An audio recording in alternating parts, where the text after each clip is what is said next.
Hi guys, I wanted to talk to you about supplements. Okay, so lots of questions about supplements. As you probably know and heard, there were some scandals that said that some supplement brands didn't have what they say that they have in them, and unfortunately, it's true. So when they were third party tested, the quality assurance showed that they had a lot of fillers, and actually the vitamins they were promoting was not there or was very minimum amount. Now if you're spending a lot of money to make sure that you're getting those supplements, you want to make sure that it's the amount that they say it is, right? Otherwise, I mean, you're wasting money, and also it's fraud. But supplements are not actually regulated. There are some countries that are better having guidelines, like UK, Europe. They have guidelines, but they're not regulated. The US doesn't regulate either with the FDA. Pharmaceuticals are regulated, but not supplements, which in a way I like, because that means the entry point for new companies that we want to do something good is good. But at the same time, it really also opens the space to charlatans to create whatever and sell them as a potent supplements, or have their own little branding and even secret ingredients that they don't have to share, and it becomes a little fuzzy there. So I have been looking at what brands are actually really trustworthy, what is worth taking. An example is Pure Encapsulation or Solgar. Solgar especially has been around for a long time. It's a big company. It's really under scrutiny in the UK. They cannot mess up. So I know that what they say they have in there, they have it. Pure Encapsulation is a very good brand. They are really reputable, and I think they are worth looking at.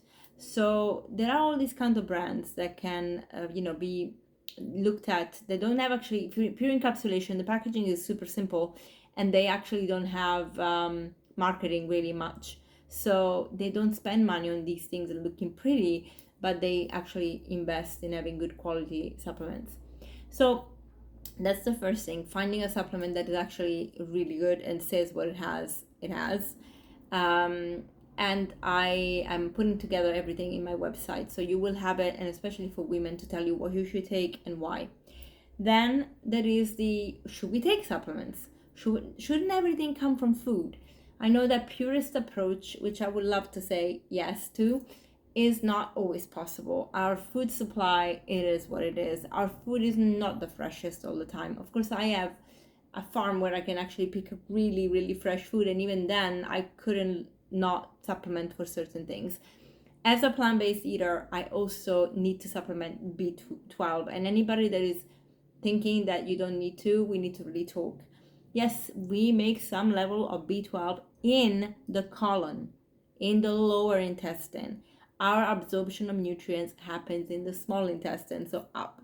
Things don't generally go up. If they do, you need to go to the hospital. So B12 is not absorbed to the amounts that you need, so we have to take a supplement. Better safe than sorry, because neurological backlash of not having enough B12 in your body is not worth it. Just take the freaking supplement. And again, there's another aspect to supplements we have to think about. When you get a good supplement for you is also upon maybe testing some levels. Okay, so a good test to do is vitamin D. Although D is not a vitamin, it's a hormone, but let's call it a vitamin. We can supplement it. The best way is to go in the sun and actually metabolize it directly in our body through our skin. But sometimes, depending on where you live, it's not always possible. So I understand that we have to have a a backpack, like a back plan, and supplements is that back plan. If you're really low in vitamin D, there are many effects on your body, including lower immunity and other hormonal issues. So it's better to supplement. And if you're really low, you might have to start with a therapeutic dose of 5,000 IU, which is quite high. But to do that, you need to do it with a professional, because actually taking too much vitamin D, for example, can lead to toxicity, because it is a fat soluble vitamin and not a water soluble one, like vitamin A, right? So we have to be careful. And there are also some types that you should take versus not, like beta carotene is the most natural vitamin A, but a lot of people can take retinol, and that can be a little bit problematic. So we have to know. So just talk to your practitioner, talk to your doctor, especially if you're on medication. If you want to implement any vitamins, talk to your doctor, because there are interactions sometimes. Okay, so that is the other thing. And I mentioned the therapeutic dose versus the normal dose. The RDI, the recommended daily intake, is very, very, very conservative. And if you have a problem and you need to get better, in naturopathic school, we learn how to give therapeutic amounts.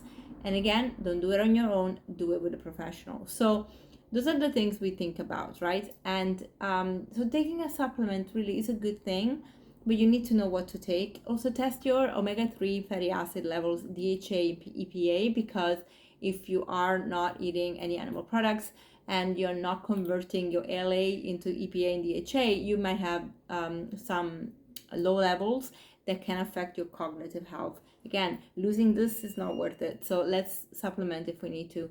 I know there is some controversy and there were some doubts and about the impact on the body. There were some cancer claims of taking EPA and DHA, but again, when we take it from algae, quite honestly, I think that actually it's gonna be okay. It's a plant, and again, depends on the quality of the supplement you choose.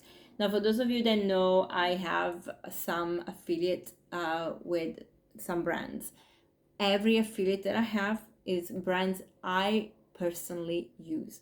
If I don't use it, I do not share it, because I am just I'm really ethically bound by being a naturopath. I am ethically bound to do this, first of all, but also I wouldn't feel right about telling you to buy something just because I'm making money. So this is a problem online, but I don't want to demonize all of us, because some of us really do care. And there are some good brands out there, as I said, that people that we trust and love are taking and they're sharing, and it is a great way to make money, because when we actually get an affiliation, we also get a discount code. So if I am sharing with you the New Zest, which I always plug in, but the New Zest Good Green Vitality is a perfect supplement, really, because it has everything in this. But when I give you, when I am an affiliate with them and they pay me, this is also 15% discount that goes to you that I share, the Live Lean Health, or if you are in the US, it's Cycle Wellness. So here last time I actually made a mistake. I said that this product has 22 grams of protein per scoop.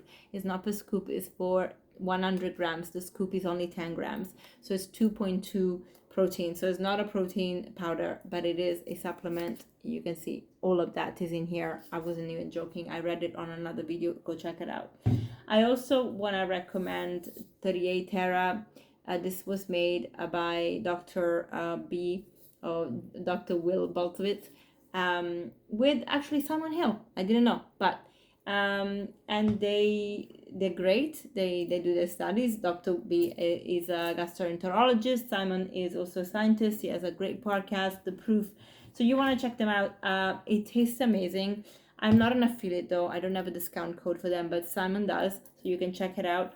But what I can tell you is it really is nice. This is actually a prebiotic. We always talk about probiotics, but prebiotics are just as important, and it tastes amazing. The probiotics that I use are either Optibac when I can get them in the UK, or at the moment I'm not using anything really for probiotics because I'm eating so many plants. I feel great. I don't have any digestive issues I used to. So Optibac really took me through it. But Optibac is great. Simprove is great, but they are based in the UK. Optibac is actually available in Europe through Amazon, or they here in Portugal you can find them at Corte Inglés, or even again online, but they are pricier. So there are some brands that Biocult, for example, but not all of the products are vegan. So we have to also be cognizant of that. So yeah, this is the quick conversation that I wanted to have with you about supplement. Really, really important.